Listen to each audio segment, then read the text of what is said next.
कल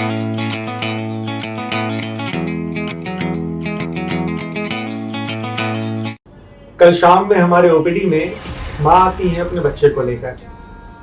बच्चा करीब 8 महीने का था एंड माँ का कॉम्प्लेन ये है कि जब से मैंने अपने बच्चे को कॉम्प्लीमेंट्री फीड स्टार्ट किया है तब से ये बच्चा मेरा हमेशा बीमार रहता है, आए दिन इसको वॉमिट होते रहती है एंड जब भी मैं इसको खाने के लिए देती हूँ तो इसे लूज मोशंस हो जाता है। कभी कभी ये ग्रीन स्टूल भी पास करता है।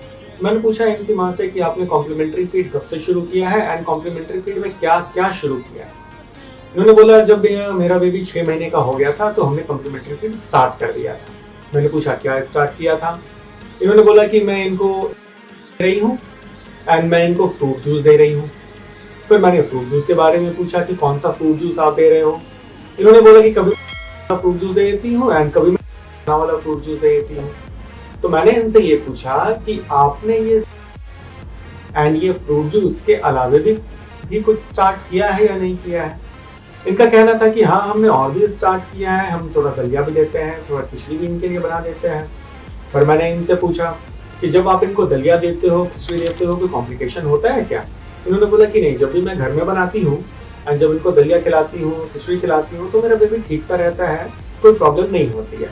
लेकिन जैसे ही मैं इसको फ्रूट जूस पिलाती हूँ, लेकिन आप देखो डॉक्टर साहब, फ्रूट जूस की बच्चे को तो आदत होनी ही चाहिए।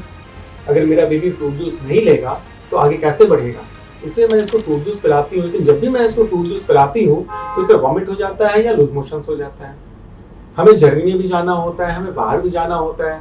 अगर हम ट्रेन से सफर कर रहे हैं तो वहां पे मैं खाना बना तो नहीं सकती।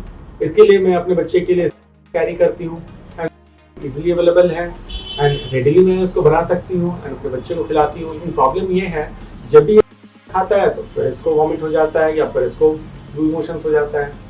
तो आखिर ऐसा क्यों हो रहा है, क्या करना चाहिए ऐसे केस में। तो आप खुद सोच कर देखें, आपके घर की भी कुछ इसी तरीके की कहानी होगी। आपने जब इनको जूस देना शुरू किया होगा या आपने जब इनको मार्केट फीड देना शुरू किया होगा तो कुछ ना कुछ कॉम्प्लिकेशंस आया ही होगा। तो यहाँ पे इस वीडियो में मैं आपको इतना ही बताने जा रहा हूँ कि क्या इन फूड मटेरियल्स को, जो कि पैकेज्ड फूड मटेरियल है, क्या इनको देना सही है या नहीं सही है अपने बच्चे के लिए, और अगर देना है तो कितना देना है। वॉल्यूम का जानना बहुत जरूरी है। ऐसा ना हो कि आप बच्चे को ओवरलोड कर दो एंड बच्चे को फिर वॉमिट एंड लूज मोशन शुरू। तो सबसे पहले स्टार्ट करते हैं कि क्या इन पैकेज्ड फूड को देना है या नहीं देना है। तो इसका सिंपल सा आंसर है नो। जस्ट एक वर्ड में इसका आंसर है NO, नो। आपको नहीं देना है किसी भी तरीके की पैकेज्ड फूड, चाहे वो किसी भी कंपनी की हो, इंटरनेशनल कंपनी की हो, मल्टीनेशनल कंपनी की हो, डजंट मैटर, आपको नहीं देना है। क्यों का कारण आपने पूछा है कि क्यों नहीं देना है।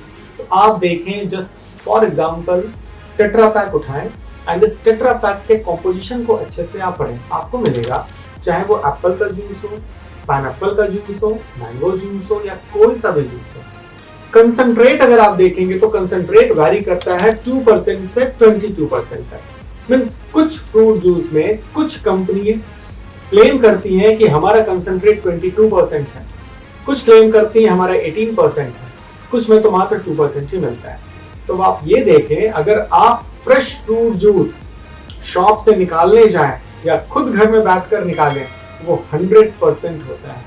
और यहाँ पे कंपनीज क्या करती हैं, जस्ट 20, 22, 18% आपको देती हैं ओरिजिनल फ्रेश, प्लस प्रिजर्वेटिव्स होता है इसमें, केमिकल्स होता है इसमें, एडेड शुगर भी होता है इसमें।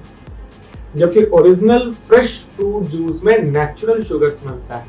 तो ये आपके बॉडी को जितना फायदा नहीं करेगा उससे ज्यादा नुकसान करने जा रहा है ये प्रिजर्वेटिव से, केमिकल से, एडेड शुगर।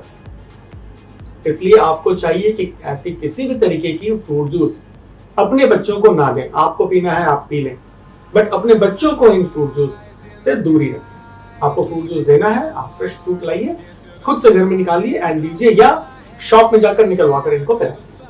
ये थी फ्रूट जूस की कहानी। अब आते हैं इसी तरीके से दूसरे पैकेज्ड आइटम्स जो 6 मंथ्स के बाद आपको बोला जाता है देने के लिए।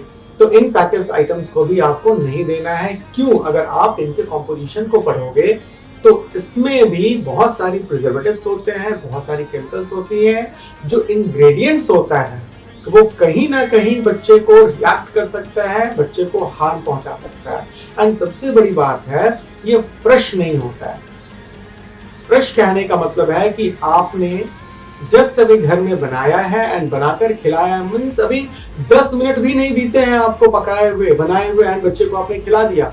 जबकि पैकेज फूड मटेरियल की बात करें तो वो तो 6 महीने पहले से दुकान में पड़ी हुई है, आप 6 महीने का सामान लेकर घर में आ रहे हो। बताओ कितनी पुरानी चीज है। माना उस 6 महीने को प्रिजर्व करने के लिए उन्होंने केमिकल्स डाला है, हो सकता है वो एज इट इज प्रिजर्व्ड रहे, लेकिन इस प्रिजर्वेटिव का क्या, इस केमिकल का क्या जो ऐड किया गया है, ये तो आपकी बेबी को नुकसान देगा या नहीं देगा। ये जस्ट एक कॉमन सेंस की बात है, आपको मेडिकली इसमें साउंड होने की जरूरत नहीं है, ये जस्ट एक कॉमन सेंस की बात है।